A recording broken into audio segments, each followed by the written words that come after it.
Hey, welcome back to Gracie Schwarzwald. I'm here with Eric Mette, and we're going over a complete Gracie Jiu-Jitsu Self-Defense Course, and we've been focused on defending strikes. Absolutely the number one self-defense system you will need to know. I just call it, percentages. If you watch most fights, what are they going to be? Somebody's trying to hit somebody, maybe headlock somebody, maybe tackle somebody.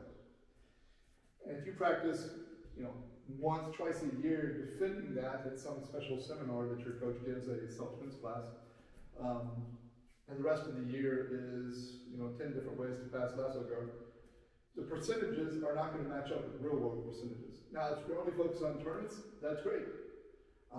But don't assume that that's going to necessarily apply to the street. People go, well, that guy's untrained, and so, I won all these tournaments, I can beat him.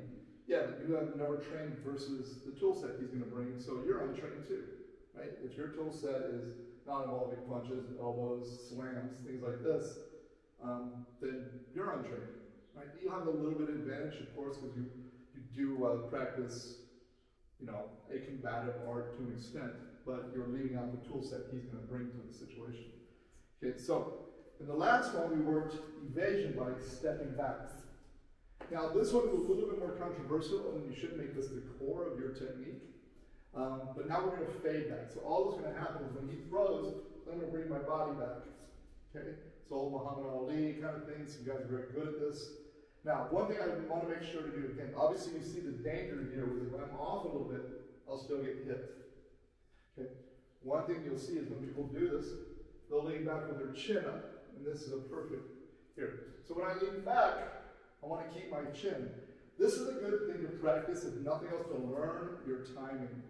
So again, I'm not going to slip to the side or anything. You just want to, here. So I throw, and then you can come right back in. Now, some of the masters of this could be striking, can actually be kicks too. You see somebody like Sanche or Lordzilla. You're very good guy throws a kick, will just fade back. And it's, of course, really embarrassing as a highlight reel, because I think it's Sanche, you throw the kick in. He'll even fade back and look around like, where did the kick go, right? So it is a very effective way, because the problem with the footwork out is when he moves out, you got to come back in to counter, right?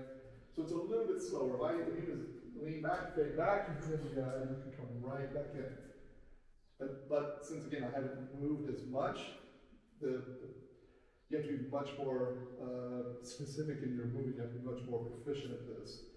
So he's going to throw a punch. I'm just going to fade back. I can throw a hook. He's going to fade back. Okay. Again, when I fade back, my hands don't go out. My chin doesn't come up. I'm still here. Okay. So we're just here. Boom, boom. Okay. I throw the kick. Okay. My knees are injured, so don't make fun of my kicks right now. I got a lot of back hands. In the comments. Okay. But this is one of a really good technique to play with, to practice, to really get your timing. That's I think the one thing that jiu-jitsu people are really bad at on the feet is managing distance. Right? You see guys come out, they're very like T-Rex low, and then they'll just sit down. They don't have the fluidity of movement. They don't have the fluidity of spatial awareness that boxers do or kickboxers do. So playing with this will give you a little bit more consciousness of those things, which are incredibly important in a self-defense situation.